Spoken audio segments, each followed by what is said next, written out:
Hello बच्चों, welcome back to my YouTube channel Raj education the modern way of learning. जी हाँ दोस्तों, आप सबने आज कमेंट किया है कि मेरा सर्च लिस्ट में नहीं आ रहा था, तो हमने उसको सुधार किया है। और पता नहीं सब कुछ उसी तरह से था, मैंने कोई चेंजिंग नहीं किया था, फिर भी क्या हुआ था पता नहीं। आज आपने वीडियो देखा तो बच्चों और जल्दी जल्दी वीडियो आएगा। आप हमें कमेंट करके बताएं कि 1 hour approx, that means 1 hour 10 minutes का वीडियो चलेगा या फिर पहले जैसा 30 से 40 मिनट्स का ही वीडियो आपको ठीक लगेगा। आप हमें कमेंट कर दें क्लियरली। तो आप समझ रहे हैं मैं क्या बोल रहा हूँ, आप हमें कमेंट कर देंगे। चलिए स्टार्ट करते हैं आज Dasgupta and Banerjee maths book से question number 7, height and distance. बच्चों क्वेश्चन कह रहा है at a point on the level ground. Level ground मतलब क्या हो गया, ग्राउंड लेवल पे। तो ग्राउंड लेवल मतलब यहाँ पे एक ग्राउंड लेवल है, इस तरह से ग्राउंड है। ये कह रहा है at a point on level ground, इस पे कोई पॉइंट हो, तो सपोज कर लीजिए यहाँ पे कोई पॉइंट है level ground, the angle of elevation of a top of vertical tower is found to. यानी यहां से आपको एक वर्टिकल टावर का एंगल ऑफ एलिवेशन, यानी वर्टिकल टावर और एंगल ऑफ एलिवेशन, कोई दिक्कत है? ये हुआ angle of elevation. Okay, vertical tower is found to be such that it's tangent is 5/12। यानी ये कह रहा है कि जब इस जगह से इन्होंने देखा तो इस जगह जो टेंजेंट बना, टेंजेंट दैट मीन्स अगर एंगल थीटा रहता तो टेन थीटा का वैल्यू दिया हुआ है 5/12। अगर हम लोग सपोज कर ले कि ये एंगल क्या बना रहा है, थीटा बना रहा है, तब टेंजेंट का मतलब हो गया टेन थीटा दिया हुआ है 5/12। On walking 192 meters towards the tower, tangent of angle is found to be 3/4। जब ये वॉक करना शुरू किया टावर की ओर और 190 कितना 192 मीटर जब वॉक किया टुवार्ड्स 192 मीटर टुवार्ड्स टावर, तो फिर इसी जगह से इन्होंने एंगल ऑफ एलिवेशन फाउंड किया। थोड़ा टेढ़ा हो गया, कितना फाउंड किया, जो भी यहाँ पे एंगल बना। ओके बच्चों, ये अगर मान लीजिए कि फाई बना होगा तो इसका वैल्यू आपको दिया हुआ है, क्या दिया हुआ है, 10 फाई इक्वल टू दिया हुआ है बच्चों, क्या दिया हुआ है 3/4। 3/4 ये हो गया। चलिए इतनी बातें आप समझ चुके हैं। तो ये बच्चों जो ये 192 है ना, वो कहां से कहां तक है, बस इतना सा ही है, डी तक ही है। 192 यहां से यहां तक ही दिया हुआ है। तो बच्चों आपको कह रहा है कि क्या करना है, फाइंड कीजिए हाइट ऑफ टावर, यानी A B equal to what. तो एक बच्चे ने कमेंट किया कि सर आप लैंग्वेज सिर्फ एक बार बोल दिया कीजिए। तो चलिए मैं बोल देता हूं, आप लिखेंगे let A B be the tower. तो हम लोगों को क्या करना पड़ेगा, let height of tower equal to x meter, suppose कर लिए। नाउ देखिए बच्चों, आप लैंग्वेज को Dasgupta and Banerjee maths book के आप एग्जाम्पल में देखेंगे, आपको लैंग्वेज मिलेगा। लैंग्वेज उतना मायने नहीं रखता है, आप 2-4 वर्ड जो गिवन में है उसी को समझ के अपने लैंग्वेज में तोड़ मरोड़ के आप लिख दीजिए, कुछ भी नहीं है, बस ये लिख देना है कि क्या फाइंड करने के लिए बोल रहा है। ओके बच्चों, तो चलिए ये सपोज कर लीजिए कि ये क्या है, हमारा x है। ओके, और ये देखिए ये BD भी नहीं दिया हुआ है, क्योंकि थीटा या फाई फाइंड करने के लिए दोनों साइड का होना जरूरी है ना। तो इसीलिए and BD equal to y, suppose कर लीजिए इसको, ये वाला y मीटर। तो बच्चों देखिए B से C क्या हो जाएगा, B से C क्या हो जाएगा, तो आप कहेंगे कि y और प्लस 192, क्या हो जाएगा बच्चों, y प्लस 192, इतना मीटर हो गया। बोले कोई दिक्कत है? नाउ आपको क्या समझ में आ रहा है कि ये जो वैल्यू दिया हुआ है ना बच्चों, वो टेन थीटा का दिया हुआ है। टेन थीटा मतलब क्या होता है समझना है, P/B होता है ना, तो P/B, तो बच्चों देखिए ये तो H है, तो P हमारा यहां से यहां तक ये हो जाएगा B, और ये एंगल के सामने वाला ये जो X है ना बच्चों, ये हमारा P। तो बच्चों यहाँ दिया हुआ है tan थीटा इक्वल टू, आप जानते हैं, क्या जानते हैं, दिया हुआ है आपको 5/12, लेकिन आप tan थीटा इक्वल टू जानते हैं P/B इक्वल टू 5/12।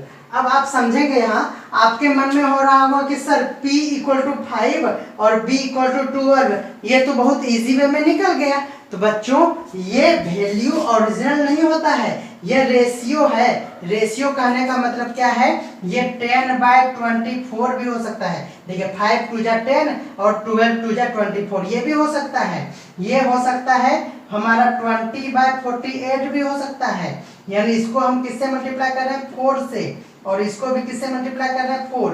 तो बच्चों ये ट्रिगोनोमेट्रिक रेशियो होता है, वो एक्चुअल वैल्यू नहीं होता है, इसीलिए आप इस वैल्यू को डायरेक्ट यूज नहीं कर सकते हैं। बोलिए कोई डाउट्स है? तो ये 5/12 जो है बच्चों ये वैल्यू नहीं है, अदरवाइज हम लोगों को थोड़ी ना कहता निकालने के लिए। तब तो हम ये देखिए P दिख रहा है 5, तब तो ये P था और यहाँ पे 5 मीटर आंसर हमारा हो जाता, बट नहीं, ये हमारा आंसर नहीं है, क्योंकि वो रेशियो में दिया हुआ है। किस में दिया हुआ है, रेशियो में। मार्क करिएगा, हो गया।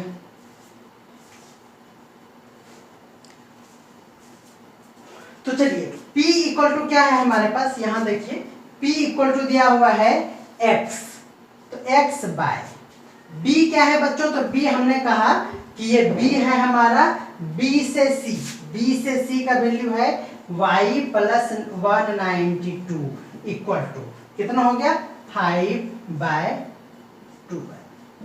ओके चलिए, तो x इक्वल टू फाइंड कर लीजिए, x इक्वल टू, क्योंकि हमको x फाइंड करना है, तो क्रॉस मल्टीप्लिकेशन कर देंगे तो 5/12, और ये वाला इधर आ जाएगा तो ब्रैकेट में हो जाएगा y प्लस 192। ये हो गया इक्वेशन 1 सपोज कर लीजिए, क्योंकि x y है। अब देखिए, अब क्या देखना है,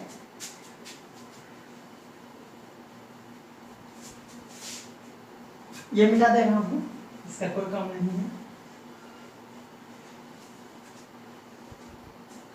कह रहा है ना क्वेश्चन कि कह रहा है on walking 192 meter towards the tower, क्या लिखेंगे हम, यहां पे देखिए, when he walks towards the tower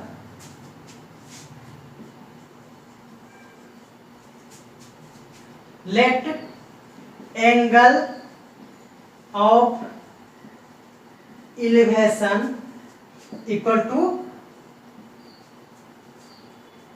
5। Suppose कर लिए, इससे पहले भी आप लिखेंगे let angle of elevation at point C equal to theta, ये लिख लेंगे, छूट गया था, है ना, ये 5 हो गया। तो बच्चों यहाँ क्या हो गया, tan phi इक्वल टू हो गया हमारा, क्या दिया हुआ है, 3/4। tan phi का मतलब क्या हो गया, देखिए tan phi का मतलब हो गया P/B, यानी हो गया AB/BD इक्वल टू 3/4। AB है हमारे पास x और BD है हमारे पास y इक्वल टू 3/4। तो यहाँ से x का वैल्यू जब निकालेंगे ये हो जाएगा 3/4y, ये इक्वेशन क्या हो गया, 2।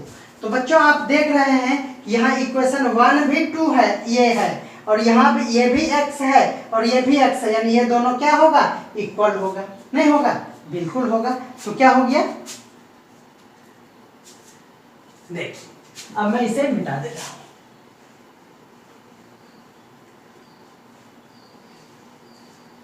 क्या हो गया, फ्रॉम इक्वेशन 1 एंड 2 क्या हो जाएगा, देखिए x इक्वल, तो दोनों तरफ भी इक्वल, तो 3/4y इक्वल टू हो गया 5/12 y प्लस 92, ये हमारा हो गया।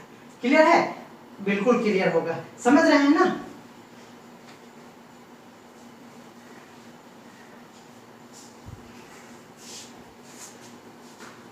अब देखिए इसको सॉल्व कर लेते हैं। 3/4y और देखिए बच्चों इसको इससे इंटू करेंगे तो ये हो जाएगा 5y/12 और इस तरफ लेते आएंगे तो 5y/12 इस तरह से हो जाएगा इक्वल टू ये इससे इंटू हो जाएगा तो 5/12 इंटू 192। ये देखिए बच्चों 16 टाइम्स में कट गया और इधर एलसीएम ले लीजिए 12 तो 4 3 तो 9y minus 5y equal to हो गया 80। तो ये हो गया 4y इक्वल टू 80 इंटू 12। ये 4 से ये कट गया 3y इक्वल टू क्या हो गया 240 मीटर। y इक्वल टू हमारा हो गया 240 मीटर। हमको फाइंड करना क्या है हाइट ऑफ टावर। तो फ्रॉम इक्वेशन 1 में क्या था पता है ना x इक्वल टू था 3/4y। तो बच्चों 3/4 और y के जगह पे क्या रखना है देखिए ये रखना है 240। ये देखिए क्या हो गया 6 4 जा कितना हो गया 6 3 जा 180 मीटर और यही आपका क्या हो गया आंसर। तो 180 मीटर क्या हो गया आपका आंसर। तो बोलिए कोई दिक्कत है नहीं दिक्कत है। ये सिंपली क्या हो गया वैल्यू दिया हुआ था 2 इक्वेशन आ गया और उसी से हम लोगों ने एक्स वाई का लीनियर इक्वेशन मेथड से सॉल्व कर लिया। और भी बहुत सारे उलझाने वाले मेथड है बस ये मेथड राज सर का है।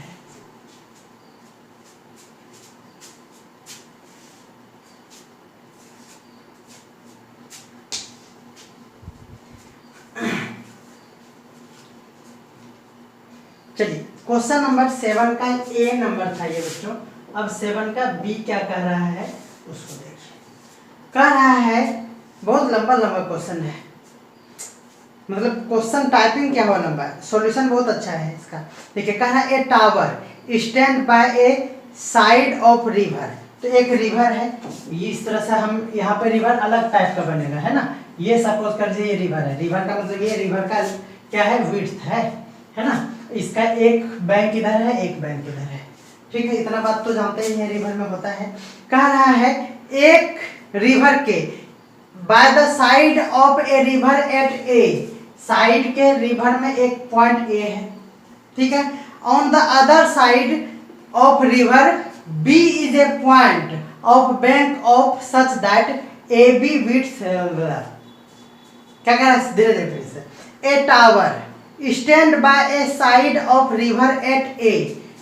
रिवर के साइड में ए जो है एक इस तरह से क्या है एक टावर है पॉइंट ए पे टावर है। एट ए मतलब ए पे टावर है ठीक है। On other side of river B is a point on bank of bank. Other side में जो बैंक है मतलब किनारा है वहां पे एक पॉइंट बी है। कैसा पॉइंट बी है such that A B is the width of river. जो ए बी क्या हो जाए विड्थ ऑफ रिवर हो जाए ठीक है। ये हम तो जान ही रहे थे। कह रहा है width of river full stop. C is the point on the bank of B such that A B C are in same straight line. कह रहा है उसी बैंक पे A B is the width of river. तो river यहीं तक हुआ। अब बैंक यहाँ पे है पहला तो दूसरा बैंक इसके इधर ही होगा। समझिएगा ये लैंग्वेज समझिएगा थोड़ा अजीब है।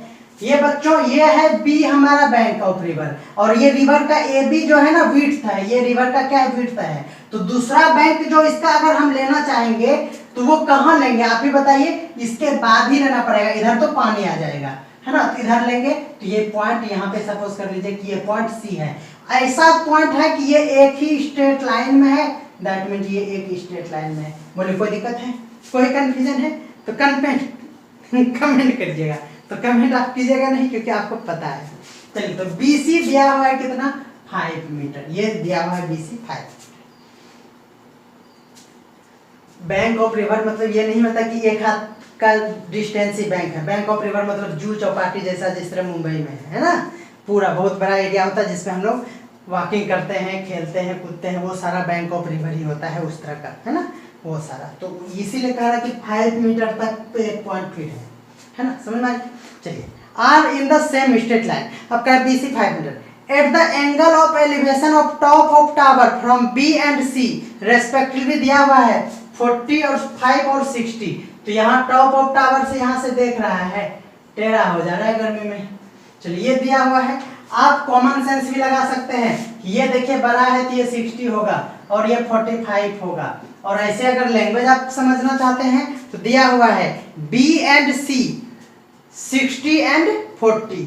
तो पहले है B एंड C, फिर है 60 एंड 40। तो रेस्पेक्टिवली का मतलब होता है पहले वाला पहला, दूसरा वाला दूसरा। तो बोलिए B पे 60 हुआ और C पे, ऐसे भी आंख से दिख रहा था तो बिना पढ़े भी समझ में आ जाता। हो गया B and C respectively. Find the width of river है ना एंड हाइट ऑफ टावर, यानी आपको ये भी फाइंड करना है और ये भी फाइंड करना है। तो यहाँ देखिए A B C और यहाँ सपोज कर लेते हैं D। कोई दिक्कत है? D आ रहा है कि नहीं आ रहा है? आ रहा है। गंदा गंदा फिगर बना। चलिए ठीक है, सेम क्वेश्चन है पिछले जैसा, इससे जस्ट पहले वाला सेम क्वेश्चन ठीक है, इधर नहीं है तो क्या करेंगे, इसको x सपोज करेंगे और इसको y सपोज करेंगे। कर लें इजी वे में, ए बी ए डी सबको ढूंढना दिक्कत होगा। तो लिखेंगे let A D be the tower and height of tower equal to x से, इतना कर सकते हैं। या फिर अगर आप एक्स वाई नहीं सपोज करना चाहते हैं तो एक्स वाई सपोज नहीं कीजिए, आपको जैसा लग रहा है वैसा आप कर सकते हैं। तो चलिए इन ट्रायंगल हम नहीं कर रहे हैं, आप यहाँ AD हम यूज करेंगे, इसीलिए नहीं किए। AD के बदले x होता तो x यूज करते, इसके बदले y होता तो y यूज करते।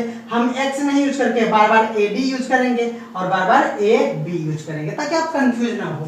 मेरे अंदाज से यही ठीक रहेगा। तो इन ट्रायंगल, कौन ट्रायंगल? ABD दिख रहा है, ABD बराबर बात है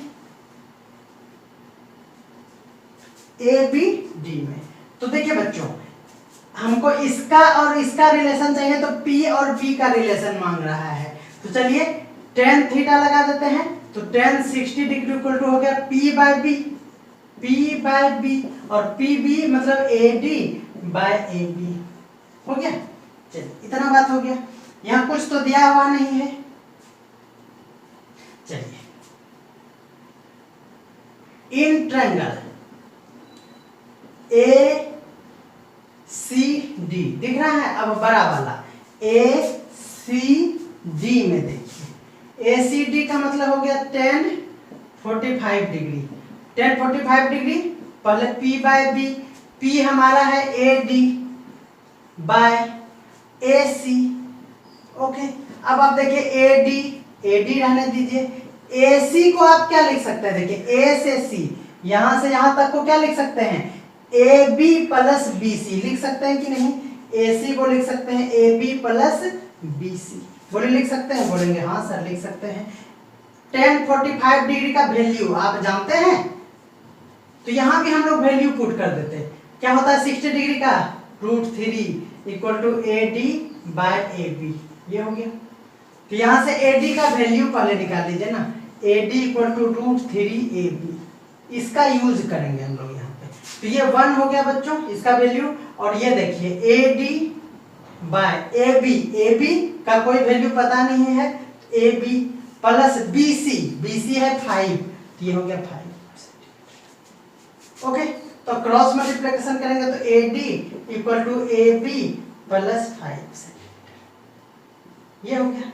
तो देखिए बच्चों, ये इक्वेशन 1 और ये इक्वेशन 2 हमने इसलिए यहाँ पे x नहीं माना है क्योंकि आप जानते हैं इससे पहले वाला सेम क्वेश्चन था, वहां हमने x और y मान के बनाया था। तो आप उस मेथड को भी सीख गए, और अगर आप x y से डरते हैं तो बिना x y का भी हमने यहाँ बना दिया। दोनों में देखिए बच्चों, वहाँ x का वैल्यू आया था और यहाँ AD का वैल्यू आया है। तो दोनों मेथड हमें क्या करना है ना, आप लोगों को सिखाना है। आपका सिलेबस तो कंप्लीट करना ही करना है, बट आपको कुछ सिखा देंगे हम, है ना। जो आपको कहीं नहीं मिल रहा है वो मैं आप बता दूंगा आप लोगों को। तो देखिए बच्चों, वहाँ x था और यहाँ पे हमने AD भी मान के इसको बना दिया। तो इस तरह से आप इसको चेंज भी कर लीजिए x y में, AD को x और AB को y सपोज कर लीजिए, सब चेंज कर लीजिए तो क्या दिक्कत है। तो बच्चों अब क्या करेंगे हम लोग, ये इक्वेशन 1 है हमारा और ये इक्वेशन 2 है, दिख रहा है ना। तो क्या हो गया, दोनों एडी का ही वैल्यू है, दैट मींस क्या हो गया, from equation 1 and 2, from equation 1 and 2 क्या हो गया, एडी एडी ये दोनों इक्वल है तो ये वाला भी इक्वल होगा। क्या हो जाएगा देखिए, √3ab equal to ab plus 5।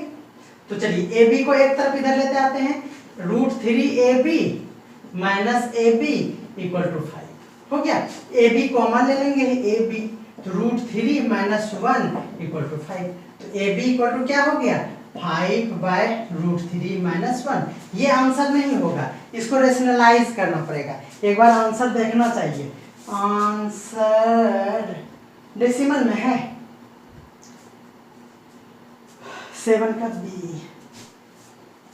तो बच्चों आप इसको रेशनलाइज भी कर सकते हैं, बट मैं एक नया तरीका ढूंढ रहा हूँ। देखिए 1.73 इसका होता है ना वैल्यू, 1.73 माइनस 1 ये हो गया 5 बाय, ये 1 1 चला गया तो क्या हो गया 0.73, ये डेसिमल चला गया तो ये 500 हो गया। कितना हो गया बच्चों, 500/73। इसको डिवाइड कर लीजिए ना आप, 500/73। तो बच्चों आ रहा है 6.86 आ रहा है, समथिंग आ रहा है, ठीक है। 2 डिजिट मैच कर रहा है ना, क्योंकि आपने 1.732 होता है उतना आपने लिया नहीं है, तो ये हो गया बच्चों अप्रोक्स यही आंसर आपका सही है, बिल्कुल सही है। अदरवाइज आप रेशनलाइज करेंगे, फिर सब्ट्रैक्ट करेंगे, फिर मल्टीप्लाई करेंगे तो बहुत लफड़ा हो जाएगा, इसीलिए इसी चीज को आप एक्सेप्ट कीजिए, यही आंसर है, ठीक है ना, बिल्कुल सही है। क्योंकि आज तक आपने देखा है कि हमने आपको गलत सही कुछ बोला है अपने आप को शो करने के लिए नहीं, तो बच्चों ये भी आंसर सही है ना। आप इजी वे में ऐसा कर सकते हैं। अब ए बी फाइंड हो चुका है, तो अब हम लोगों को देखिए यहाँ ए बी फाइंड हो चुका है, तो हम लोग ए डी इस इक्वेशन से फाइंड कर सकते हैं। तो ए डी इक्वल टू क्या होगा, देखिए A D equal to from equation 1 A D equal to होता है √3 इंटू ए बी, है ना। तो √3 हो गया 1.73 इंटू 6.83 नहीं 86। जब इसको आप इंटू करेंगे तो देखिए बच्चों ये हो जाएगा 65 के लगभग में है, ये हो जाएगा 11 पॉइंट समथिंग, है ना। तो 11 पॉइंट समथिंग होगा, आप इसको मल्टीप्लाई कर लेंगे। तो उम्मीद करते हैं कि आप समझ गए हैं, बिल्कुल समझ गए हैं। और पता नहीं आज ठीक नहीं लग रहा है, गर्मी बहुत ज्यादा है।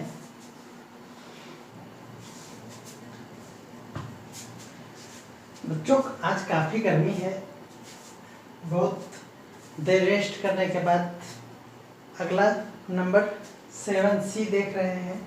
और इस वीडियो में लग रहा है कि एक क्वेश्चन ही सॉल्व हो पा रहा है, तो हो सकता है मैं इसे अपलोड कर दूं आप लोगों के लिए, क्योंकि थोड़ा लंबा लंबा क्वेश्चन है ना, तो समझेंगे आप थोड़ा सा, है ना। कह रहा है the shadow of A vertical tower A be on level ground, यानी आपके पास ग्राउंड लेवल है, उस पे एक वर्टिकल टावर है, ये टावर है, ठीक है।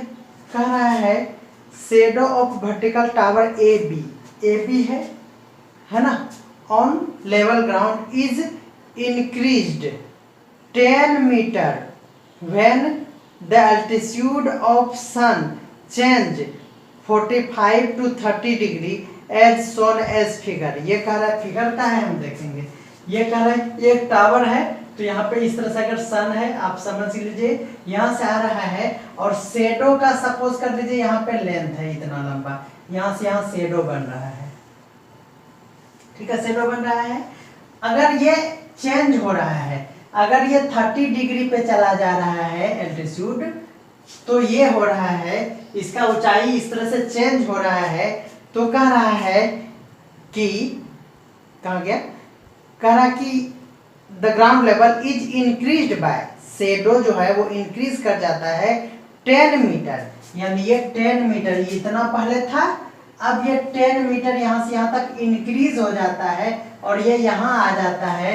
उसके साथ एंगल बनता है, कितना बनता है एंगल 45 से वो चेंज होके 30 बन जाता है। तो बच्चों यहाँ 45 था और यहाँ क्या हो जाता है 30 हो जाता है, बस यही क्वेश्चन दिया हुआ है। और फिगर को अगर आप देखेंगे तो फिगर में भी वही दिया हुआ है। यहाँ है हमारा ए बी एक टावर है और पहला पॉइंट इन्होंने सी ले लिया है ना। ऐसे सी का कहीं भी मेंशन नहीं दिया हुआ है, तो यहाँ पे सी ले लेंगे और यहाँ पे डी ले लेंगे। क्लियर है? चलिए देखिए सेम क्वेश्चन है, आप फिर से वही कर सकते हैं। आप या तो इसको और इसको x मान सकते हैं या फिर नहीं मान सकते हैं। ओके बच्चों, तो चलिए कहाँ गया, कहाँ रहा है, इतना दिया हुआ है। So in figure find the height of tower and your answer correct in 1/10 of a metre. कह रहा है कि आंसर जो होना चाहिए वो 1/10 ऑफ मीटर में ऐसे होना चाहिए। चलिए कोई दिक्कत नहीं है। सबसे पहले find the height of tower find करना है, तो ये वाला फाइंड करना है। तो बच्चों इसको आज इस बार क्या करें, एक्स और वाई सपोज कर लेते हैं। आप बोलेंगे हाँ सर बहुत अच्छा किया, आप एक्स वाई सपोज कर लिए। तो लिख लेंगे let height of tower A B equal to x से कर लिए, एक्स सपोज कर लिए। तो इन ट्रायंगल उतना आप लिख लेंगे या फिर मैं लिख दूं, A B equal to x हो गया। Let B C equal to y, B D equal to हो जाएगा वाई प्लस 10 मीटर। हो गया, इतना हो गया। तो इन ट्रायंगल ए बी सी क्या हो जाएगा, 10 45 डिग्री इक्वल टू क्या हो जाएगा, P बाय बी, यानी P हमारे पास ए बी है दिख रहा है आपको और बी सी यही है x बाय वाई। 10 45 का वैल्यू होता है 1 और ये हो गया x बाय वाई, यानी इससे फाइंड हो गया x इक्वल टू क्या, y। x इक्वल टू क्या हो गया, y। तो x इक्वल टू y हो गया। अब हम लोग क्या करेंगे, इन ट्रायंगल ABD में क्या हो जाएगा, देखिए ABD में हो जाएगा हमारा 10 30 डिग्री। 10 30 डिग्री की इक्वल टू क्या हो जाएगा, P बाय B। तो P है हमारे पास AB और बाय BD, तो AB इक्वल टू x है और BD इक्वल टू, देखिए बच्चों BD इक्वल टू क्या है, y प्लस 10, y प्लस 10। तो ये 30 डिग्री का वैल्यू होता है 1/√3 इक्वल टू हो गया x बाय वाई प्लस 10। आप देख रहे हैं कि x इक्वल टू वाई है, तो इसको क्या कर लीजिए, x के बदले y यहीं पे पुट कर लीजिए। तो cross multiplication y plus 10 equal to ये x के बदले भी क्या कर लीजिए y और √3, यहाँ since x equal to y लिख लेंगे। तो बच्चों क्या हो गया, आप देख रहे हैं, ये मैं मिटा दे रहा हूँ। आज इतना ही रहने दीजिए, इसको पोस्ट कर देते हैं, है ना। आप बुरा नहीं मानेंगे, थोड़ा सा प्रॉब्लम समझेंगे, बहुत ज़्यादा ही गर्मी है, पता नहीं आज पूरा वीकनेस लग रहा है। 2 दिन से गर्मी में क्लास लिए, शायद इसीलिए लग रहा है ऐसा क्या। तो बच्चों देखिए आपका हो जाएगा y√3 minus Y equal to 10। तो y कॉमन ले लेंगे, √3 माइनस 1 इक्वल टू 10। तो y इक्वल टू हो गया 10 और बाय √3 का वैल्यू 1.73 माइनस 1, यानी क्या हो गया 10 बाय 0.73। ये इसको उड़ा दीजिए 2 0, ये हो जाएगा 71 जा 73, तो ये हो जाएगा 27 0 13.7। कुछ भी नहीं कर रहा था, 2 प्लेस लेना था, 1/10 मीटर यही हुआ। कुछ भी नहीं हुआ, answer correct to 1/10 of metre, मतलब यही हुआ इस तरह से। तो आज रहने दीजिए, है ना, आप देख लीजिए स्क्रीन को। मिलते हैं अगले वीडियो में जल्द ही। मॉर्निंग में रिकॉर्डिंग करेंगे, शाम में थोड़ा आज धूप ज़्यादा था, बहुत ज़्यादा गर्मी है, व्यवस्था कर रहे हैं कुछ, जल्दी आपको वीडियो मिलेगा। तब तक के लिए